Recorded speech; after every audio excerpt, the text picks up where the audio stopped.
Martin. Way in the back there in the middle. Come on down, everybody. We're going to look at this.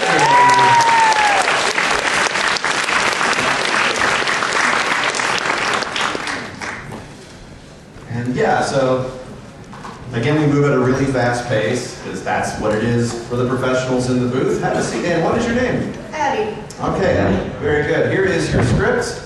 As you can see, there's a picture of Rukia. There's a description of what she did and how she falls into the story. And then there's her, we got 4 lines showing some reaction, showing different emotional beats, rather. She starts off with a narration line. And then she goes into like this observation. It's kind of like an insult, but she doesn't really mean it. She's just saying the truth. And then she goes into her angry line. It's like, oh, listen, you, I oughta. And then it goes into, she's battle damaged. She has to sound like it hurts just to speak.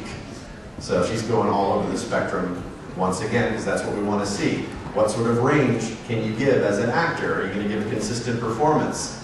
And you say, well, do I have to do a character voice for it? It's like, well, no, not necessarily. If you have a demo in the hands of the studio will know what to cast you for, audition you for, rather.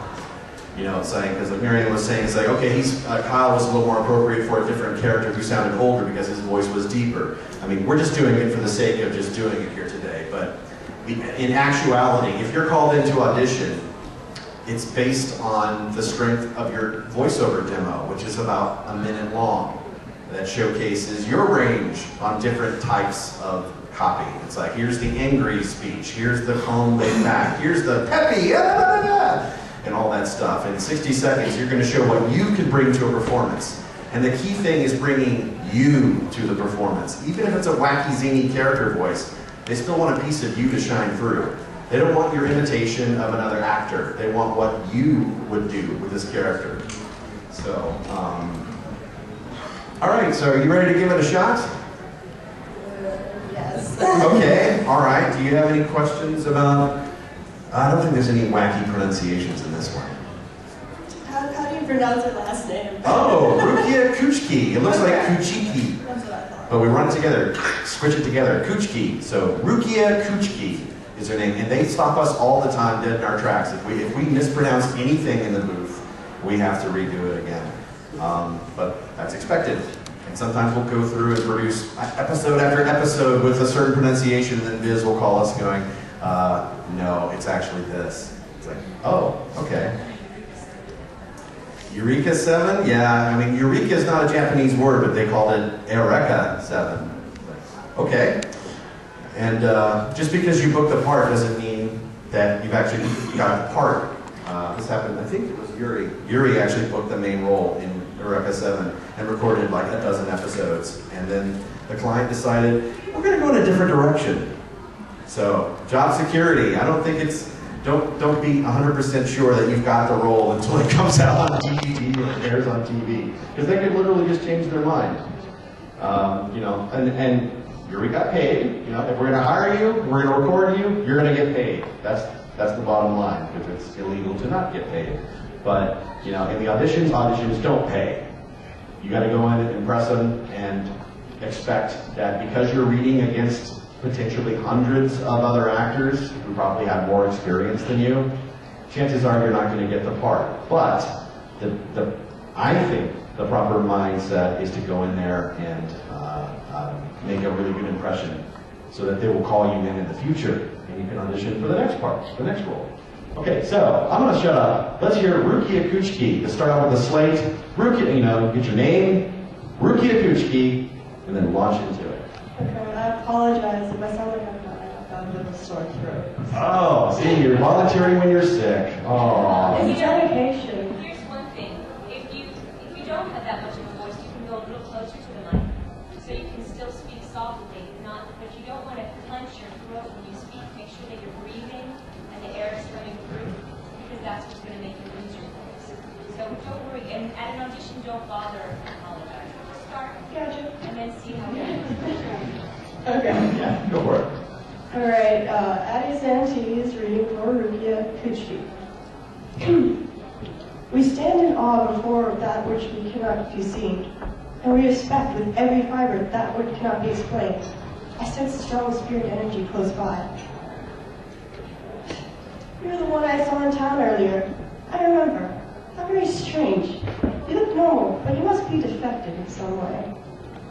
I may appear young to you, but I have lived nearly 10 of your lifetimes.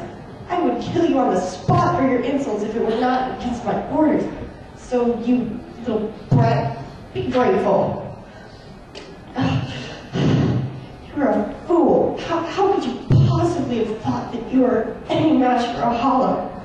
Do you really think that everything would be over if you just gave up your own soul? One soul does not satisfy them for long. If you don't stop interfering, we're all going to end up as its food. Ta-da!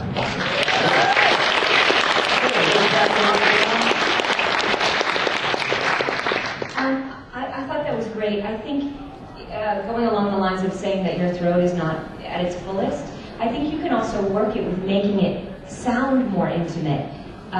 Maybe that she's not necessarily whispering, but that she keeps her voice down, and if she's down in here and much more intimate, you might be able to do that. That's a technique, let's say. I think this is great. I think who she is really came through. I think when you go through it another time, you can also change her up to show different sides of her a little bit more. But I like who she is, where her voice is placed. I think that was great. Yeah, you kind of got the attitude of Rukia down really well, because she is a very quite stern, very formal, and as she says, she's not a young girl. She is a very learned woman who's lived for hundreds of years. Yeah, so she's seen it all before. She's quite wearisome in that sense. Yeah, it's like, oh, yeah. But so you got the attitude of Rukia down really well, but and again, you did bring the mic closer, so obviously, as you see right there, you do get a lot more resonance. So that does ring true. So you were ticking all the boxes. Yeah. Yeah, that's a really good take on the character. I agree with everyone so far on there. My only thought I would tweak in the second take is when that final line, she's battle damaged. So she started off with a so you could sense she was struggling. I would keep that up throughout the line, because you want to be able to convey and get a better sense that it does hurt to talk, and she's battle damaged, and it's like, just emphasize it just a little bit more. But really good take on the character there. Yeah, it was a great take, and I really got the impression that the character is wise beyond her years in a way. And I haven't watched much Bleach myself, but yeah, you definitely sold the character to me. And the only thing I would say, I don't know if it's an accurate suggestion because I haven't watched much of the show, but to give maybe a little more emotion here and there. I don't know if that's true. I thought you did the next read, and but my only really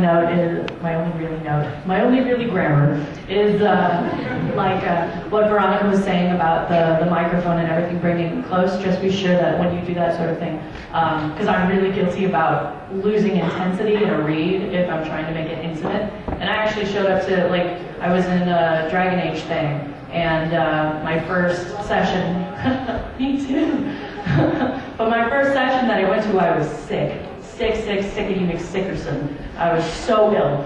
But you have to really be on yourself even more when you're sick, and just make sure that you keep the intensity. And what I kind of do to make sure I do that is I clench my stomach, and that kind of helps with the read sometimes, because if you have a tense body, then you have a tense read in some cases, but make sure it's not nervous tension, because they can hear that. We're not going to make you do 5 sounds. We want to save your throat. So thank you very much.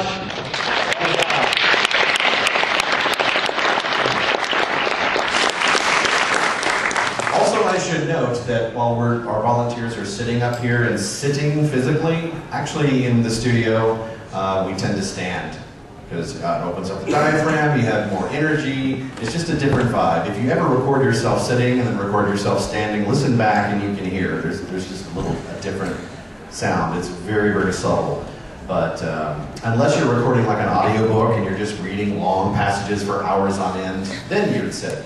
But in games and when you're actually on the mic recording for short little bouts of time, then you'll stand for auditions or sessions. So, okay. So next is Renji. So we need a dude. Masako, would you like to pick our volunteer here? Sure, let's give him a pick. Let's go with Yuta. We're making our way around the room.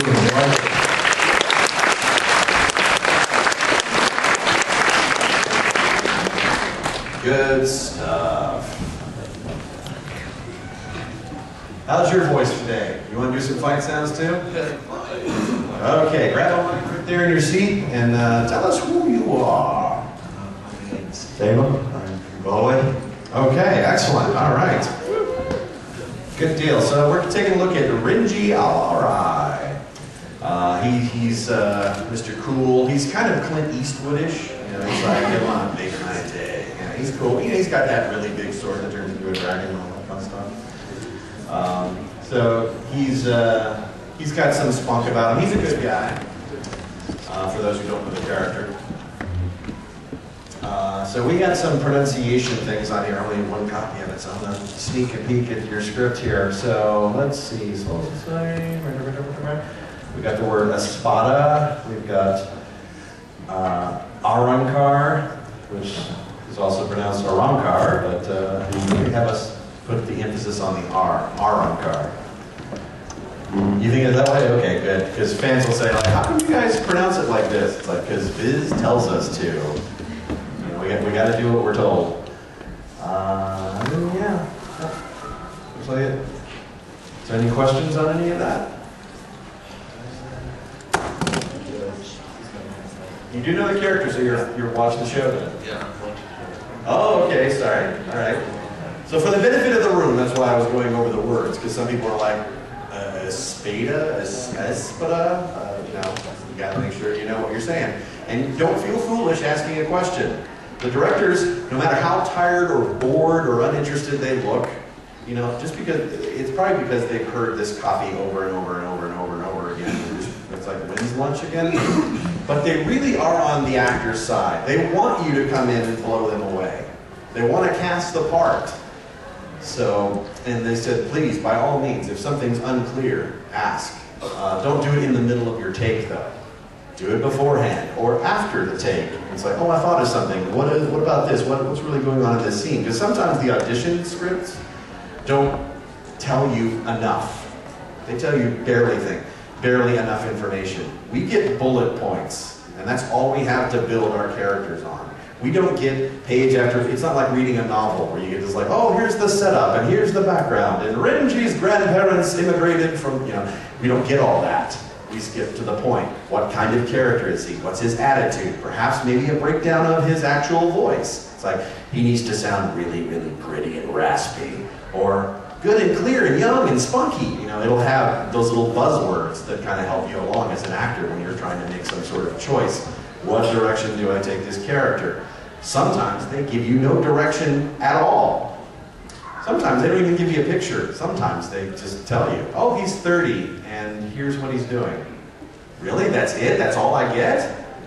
So, I mean, in a way, it's kind of a cool challenge. You get to just build the character from scratch. That's your one chance in an audition to be a director, be a creator. It's like, here's how I would make this character. And then hopefully the director, the producer, the client will agree with you and hire you. So, are you ready? Cool, all right, let's hear it. Start with a slate, that's your name, followed by the role, and then go into the line. My name is Veronica, and I will be participating in the voice acting of Renji Alarai.